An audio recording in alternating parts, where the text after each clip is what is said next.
Thank you for that kind introduction, Mr. Hill. I am not going to talk to you about the Walt Disney Company today, so no conversation about stars. It is truly a pleasure and an honor for me to be back on campus for this special ceremony. Congratulations to each and every one of you inductees. Today, we celebrate your academic achievement and integrity, intellectual curiosity, and leadership. Remarkably, I still have my cum laude pin from decades ago, and am proudly wearing it today. I want to tell you a bit about me and how my experiences at Williston shaped the person I am today. I also want to share my life rules that clearly started coalescing during my time here.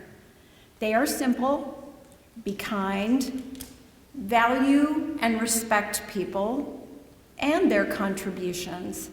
A thank you goes a long way. Listen, tell the truth, communicate all the stuff, and be clear on expectations. These rules provide the framework within which I lead, learn, and explore. So, on to my story.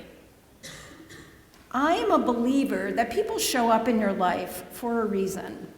And last summer, Allie Murphy from Williston's Development Office invited me to meet her. Of course, I said yes. I love getting to know new people. And if you don't know Allie, seek her out. She is delightful with so much passion and enthusiasm for Williston and her role. During our breakfast, Allie asked me to share my thoughts about my time here. That conversation sparked a lot of memories for me and led to the invitation to speak today. So if you like my speech, you can thank Allie, and if you don't like my speech, you can also blame Allie. I really wanted to be a student here. I grew up in East Hampton and loved the campus, and I knew I would have myriad opportunities to learn and grow. But as the saying goes, be careful what you wish for. Hooray! I was accepted. I started as a sophomore day student. Almost immediately, I was overwhelmed. While I was a very good student at my local high school, at Williston, I was behind in math and French, and the choices facing me were daunting. So many English, foreign language, math, science, and history options, religion, music, theater, dance. I wanted to study everything. Being a day student, I felt isolated and didn't realize most people were also feeling overwhelmed. Does any of this ring a bell for you?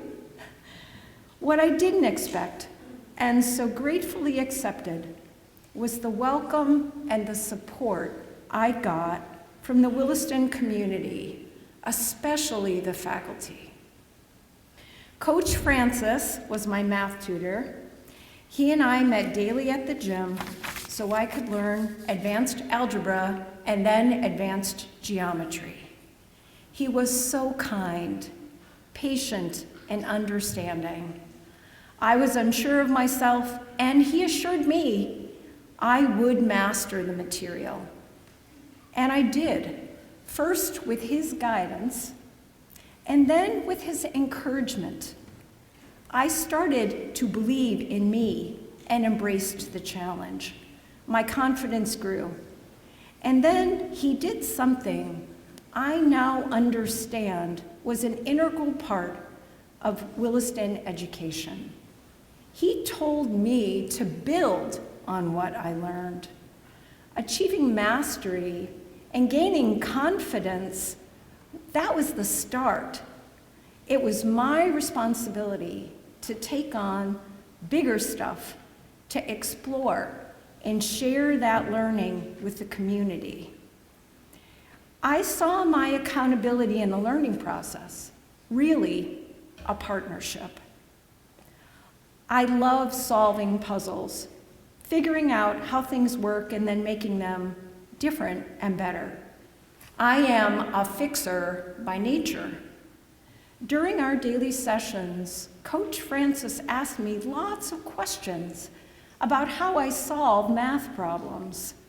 It was important that he and I understood my process to get to the answer, maybe even more than the answer. I don't know how we did it, but he shared my approach to learning with all my teachers. This is another wonderfully unique thing about Williston. I never once doubted that each teacher I had was invested in my success, and he or she was guiding me to do my best, and then that much more, to see and achieve my full potential. Understanding how you learn can be as important as what you learn. Also understanding when and why you struggle and how you deal with that struggle is valuable. After reading the latest issue of the bulletin, I know Mr. Hill and I share spatial relational deficits. Please do not ask me to create origami figures. I instead will get my 3D thinking and seeing son to do it for me. This insight and knowledge helped me find my place in the Williston community, and later led me to companies like the Walt Disney Company and ESPN, and projects where I excelled, and helped me build high-performing teams where each member brought a skill that might be lacking by others on the team. Ready, set, go. I was determined to do as much as I could in my 3 years at Williston. Decades later, here are a few things that stand out for me. I learned how to skin and dissect a cat from Dhaka. Really handy stuff. I loved his biology classes so much. I was pre-med when I entered Mount Holyoke College, until I was outdone by organic chemistry. I was active in the dance club. I loved choreographing with my friends and then performing a few times a year. Yep, I wanted to be a dance major too. I wasn't the most talented dancer, but I was a great dance concert producer. When pre-med was out, I decided to be an arts administrator, which I was at the Connecticut Ballet and Jacob's Pillow Dance Festival. I loved to study languages and not only caught up in French, but won a French book prize here. My beloved chemistry teacher at Williston was Yves Couder. He was also my chemistry teacher. I think my beloved French teacher. He was also my chemistry teacher. He and I became great pen pals.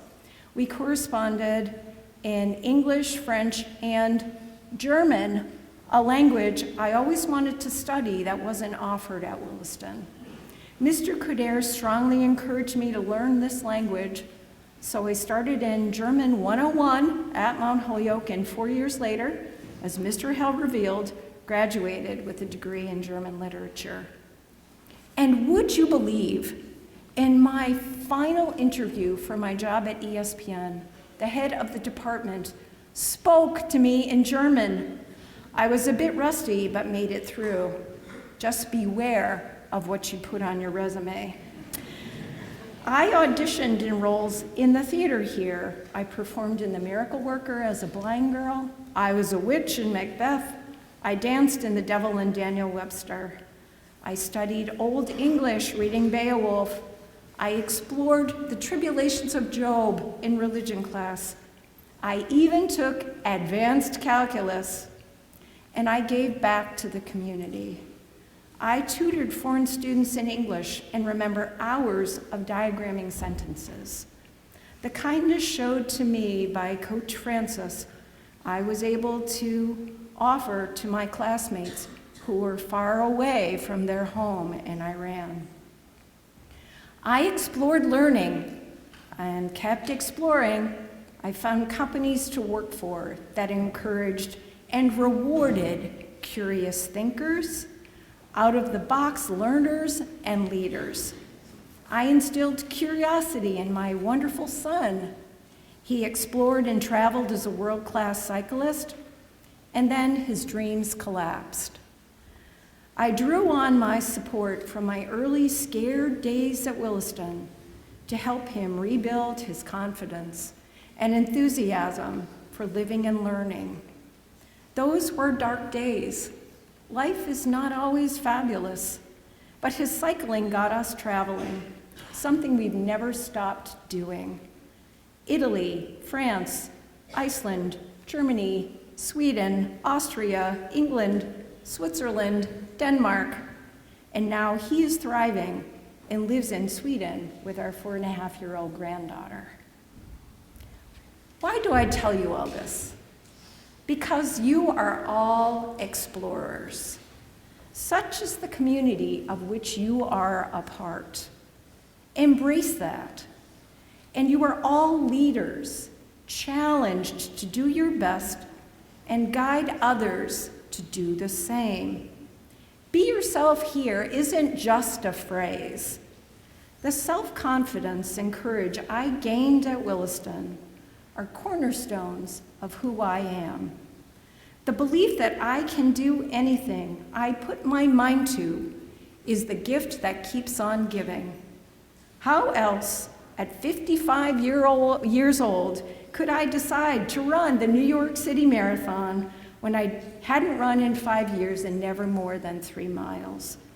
Because Williston taught me to explore, push my limits, make a plan, and have absolute confidence in my ability to get things done.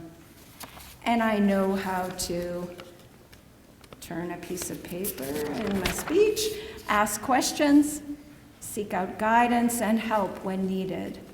I'm not afraid to be honest and direct. I know the importance of being kind, valuing others, treating everyone with respect, and celebrating all the successes in everyday life. Every day, you can perfect how to lead, influence, and bring your special magic to the world. Be proud of who you are and take comfort in knowing this community has done an amazing job shaping you and will always be there for you. Remember Doc Gow and the cat? A few months ago, I made a donation to Williston in his honor. Completely out of the blue, I received the most wonderful letter from him. A man I haven't spoken to in over 50 years. Reading his letter brought me back to his classroom and the joy I felt watching him revel in teaching us. We are now happily corresponding as if it was yesterday I was skinning that cat. So back to those life rules. Be kind, value and respect people and their contributions. Listen, tell the truth, communicate all the stuff, and be clear on expectations. You are already doing all these things. Don't stop. I am deeply honored and grateful for you inviting me to speak here today. Thank you.